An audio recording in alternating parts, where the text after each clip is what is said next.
బంధాల్ని ఇస్తావు బంధీల్ని చేస్తావు సంసారం అంటావు ఉచ్చులు బిగిస్తావు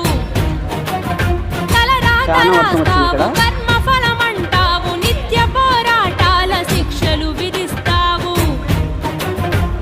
చూడు కల్తీలు మోసాలు బతుకు సమరంలోన ఎవరి స్వార్థం వారిదే మంచి అన్నది నేడు పూతు ఫలమైనదయ్యా ధర్మమన్నది